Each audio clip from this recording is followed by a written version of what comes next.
अस्सलामुअलैकुम नाज़रीन, मैं हूं जुल्फ़िकार हुसैन खान और आप देख रहे हैं K9 सिटी न्यूज़। हर सब पर नजर। किसी को सोना मिला, तुला मिला, एक सोना मिला किसी को शादी में, शादी मुबारक और कल्याण लक्ष्मी में सोना दे तो बोले मिला किसी को 2500 రూపాయలు వచ్చినాయా ఎవరికన్నా 4000 రూపాయలు వచ్చినాయా ఎవరికన్నా క్వింటాల్ కు బోనస్ వచ్చిందా రైతులకు రాష్ట్రంలో రైతు రుణమాఫీ జరిగిందా हैदराबाद में फिर एक बार बिजली की समस्या, फिर एक बार पानी की किल्लत आज देखने को मिल रही है 10 साल बाद। जब कांग्रेस की दौर थी हैदराबाद में हमेशा से बिजली के वास्ते तकलीफ, पानी के वास्ते तकलीफ। फिर एक बार जब कांग्रेस हुकूमत आ गई तेलंगाना में, आज हैदराबाद में वही पुराने दिन वापस आ गए। भाइयों मैं एक ही चीज कहना चाहता हूं, ये रेवंत रेड्डी साहब छोटे भाई है, इनके बड़े भाई एक और है, एक और शख्स है। कौन है वो बड़े भाई? मोदी। अब मोदी साहब आए 2014 में, बड़े बड़े बातें फेंके उन्होंने, क्या क्या बोले? भाइयों बहनों मित्रों, आप सब लोग जन धन खाता खोलो, मैं धन 15 लाख डाल देता हूं। बोले कि नहीं बोले? मिला किसी को? नामपल्ली में किसी को मिला 15 लाख?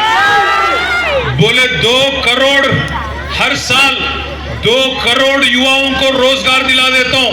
10 साल हो गए, मिला 20 करोड़ युवाओं को रोजगार।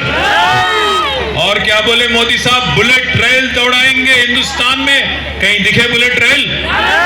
और क्या बोले? किसानों की आमदनी डबल कर देंगे, हुआ कहीं? बड़े बड़े फेंका मार के आगे बैठ गए 2014 में। मैं याद दिलाना चाहता हूं आप सबको, 2014 में तेलंगाना में बीजेपी को रोकने वाले सिर्फ और सिर्फ एक गुलाबी कंडवा के केसीआर थे। 2018 में भी दोबारा जब मोदी प्राइम मिनिस्टर बने, उनको फिर एक बार रोकने वाले यही केसीआर थे। 2023 में भी हाल ही में जो इलेक्शन हुआ असेंबली का, जो अपने आप को 30 मार खान 32 मार खान मानते हैं, उनको भी हराने वाली पार्टी यही बीआरएस पार्टी है। आज कांग्रेस के लीडर बहुत कुछ बोल रहे हैं जैसे कि वही लड़ रहे हैं बीजेपी से।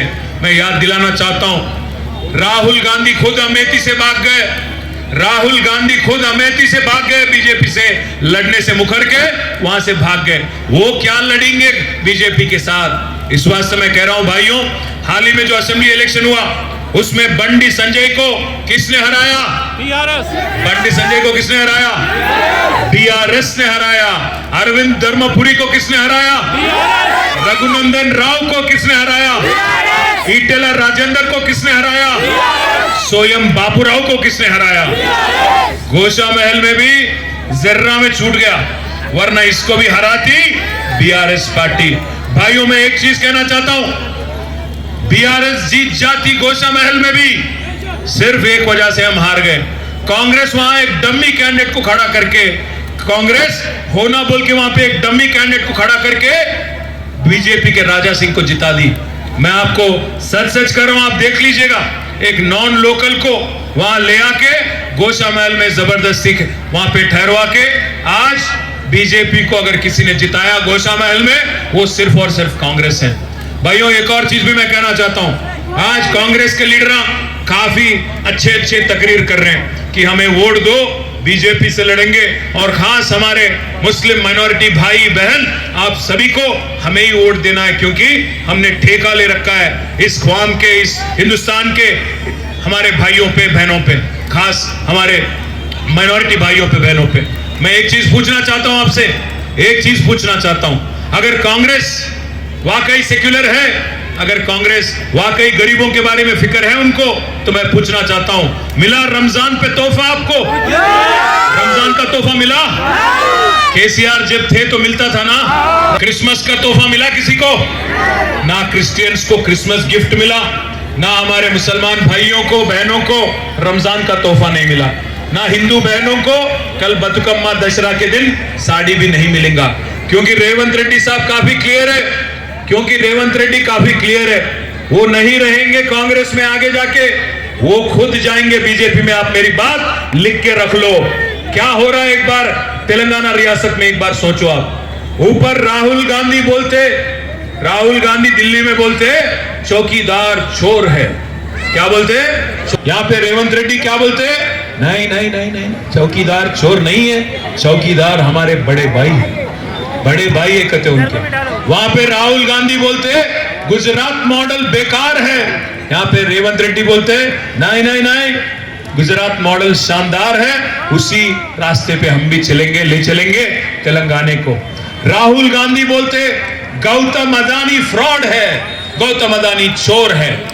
रेवंत रेड्डी बोलते गौतम अदानी फ्रॉड नहीं है, गौतम अदानी हमारे फ्रेंड है, दावोस में जाके अलाई बलाई करके उसके साथ अंडरस्टैंडिंग तेलंगाना में इन्वेस्टमेंट लगाने के वास्ते उसके साथ दस्तखत करके आते।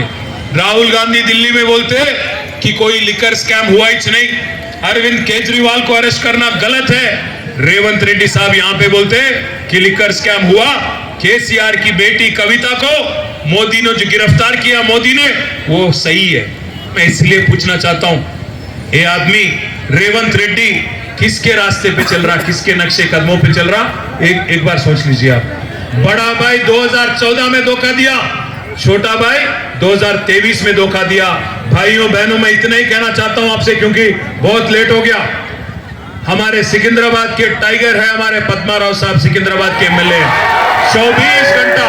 24 घंटा आवाम के बीच में रहने वाले लीडर है पद्मा राव साहब। आप रात के 2 बजे भी जाएंगे, मिलेंगे पद्मा राव साहब। पूछना चाहता हूं, अगर मोदी को सबक सिखाना है, बड़ा भाई मोदी को और छोटा भाई रेवंत रेड्डी को सबक सिखाना है, जो 6 गारंटी 5 गारंटी जो बकवास जो फेंक के आज एक प्राइम मिनिस्टर बन गया, दूसरा एक चीफ मिनिस्टर बन गया, दोनों को अगर एक ही बार सबक सिखाना है तो 13 मई को निकलिए बाहर और नामपल्ली हल्के से भी आप बहुत बड़ी तादाद से आप वोट दीजिए, हमारे कार के निशान पे वोट देके पज्जन्ना को जिताइए।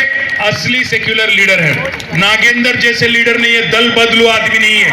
कल जाके नागेंद्र को अगर आप वोट देंगे, भाइयों मैं आपको चेतावनी देना चाहता हूं, होशियार करना चाहता हूं। नागेंद्र 3 महीने पहले जीते थे गुलाबी कंडवा पहन के, अब चले गए कांग्रेस में। अगर फिर आप वोट देंगे तो फिर जाएंगे बीजेपी में 3 महीने के बाद। मौकफरस्त आदमी है, ज्यादा दिन नहीं टिकेगा किसी पार्टी में।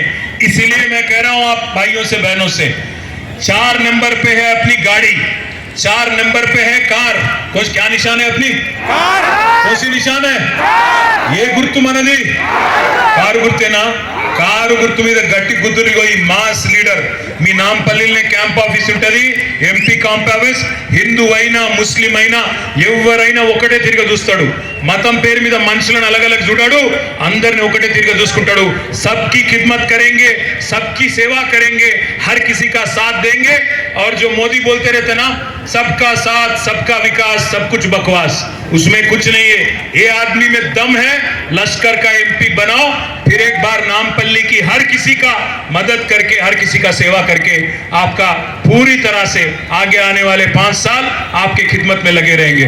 बस इतना ही कहते हो, क्योंकि टाइम भी हो गया, वक्त भी हो गया, पर इतनी बड़ी तादाद में आप लोग आए, बहुत बहुत खुशी हुई। आप सबका शुक्रिया, మీ అందరికీ పేరు పేరున ధన్యవాదాలు। जय तेलंगाना।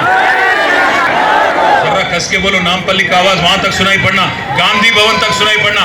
కారు గుర్తుకే కొద్దిగా సౌండ్ పెంచాలి, కారు